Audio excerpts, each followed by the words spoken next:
Good evening, everyone. I would first just like to say that I was honored and overwhelmed when Father Miller asked me to speak at Baccalaureate.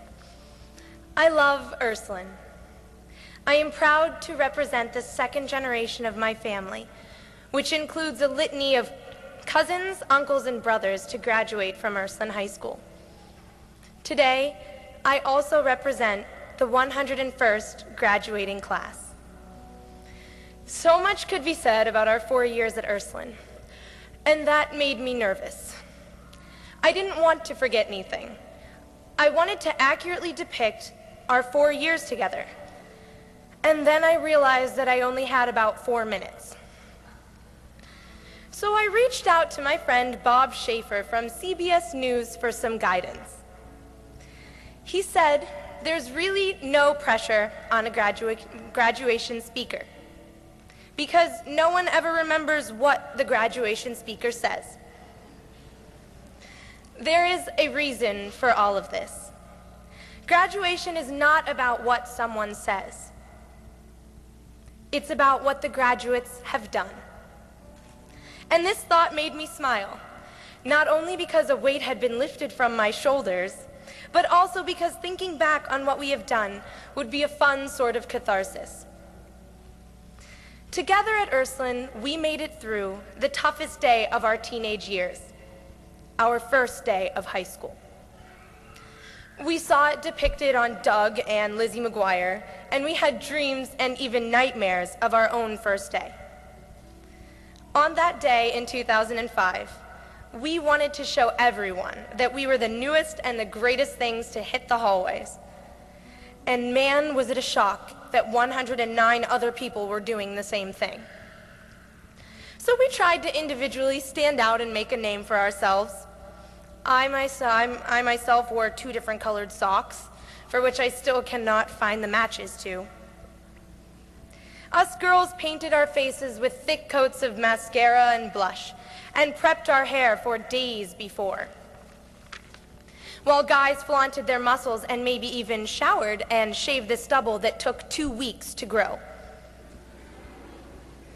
But it's different now. We are no longer overzealous freshmen. At Ursuline, we have formed our identities.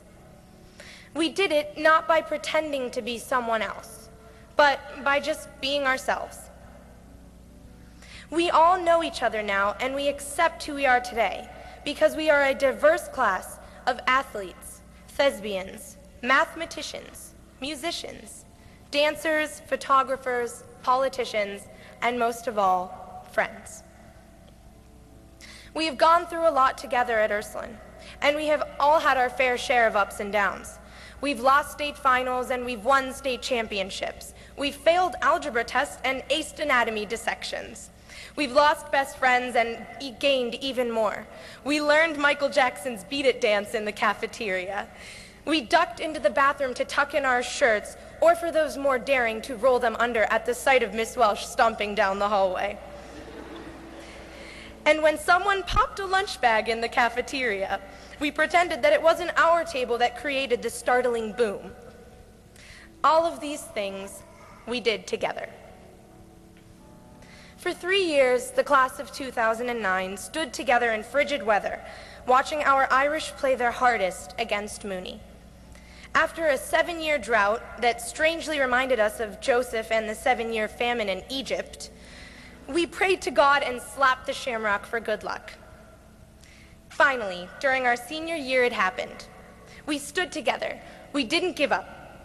We sang the fight song and we waved our green and gold flags until we knew that the game was ours. And I will admit that it was the best of the 4 football games I attended at Ursuline High School. That night, October 19th, 2008, I felt like I was with family. We cried on shoulders of people that we hadn't talked to in months. We latched arms with those we haven't had a class with since freshman year. We were all united in our love and our pride for Ursuline High School. Whether we like to admit it or not, the most important thing we did together at Ursuline was learn. We sat in the same classrooms and we learned great things from magnificent teachers. We will always remember Mrs. Patterson's fact-filled lectures on politics and Mayan ruins. The late nights spent cramming in an LTA for Mr. Sanders, preparing for political debates and witty jokes in Mr. Sam's classroom, or the billion essays full of syntax, imagery, and diction written for Mrs. Fleming. At Ursuline, our teachers did more than just write on a chalkboard. They were our mentors. Like I said, I am a second generation graduate of Ursuline. My dad graduated in 1968, a tumultuous year in our history. When he was a senior, Martin Luther King and Bobby Kennedy, both of whom supported civil rights, were assassinated within a few weeks of each other. 41 years later, we seniors witnessed the first black man to be elected president of the United States. Things have changed in those 41 years. We are pressed with hard economic times coming out of high school and trying to make it in the real world. Back in 1968, tuition at Ursuline was substantially lower at $220 a year.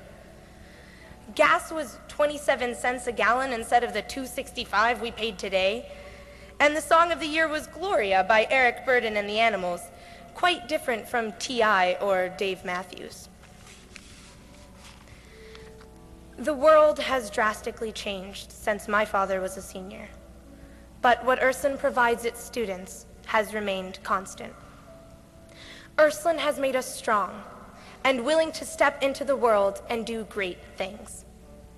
It encouraged us to help those in need, to share our sense of family and spirituality with others, and to understand who we are as we journey into new and unfamiliar territories.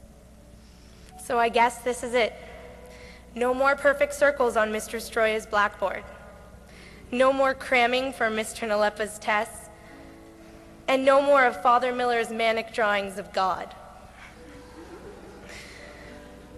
We have become all too comfortable as seniors at Ursuline.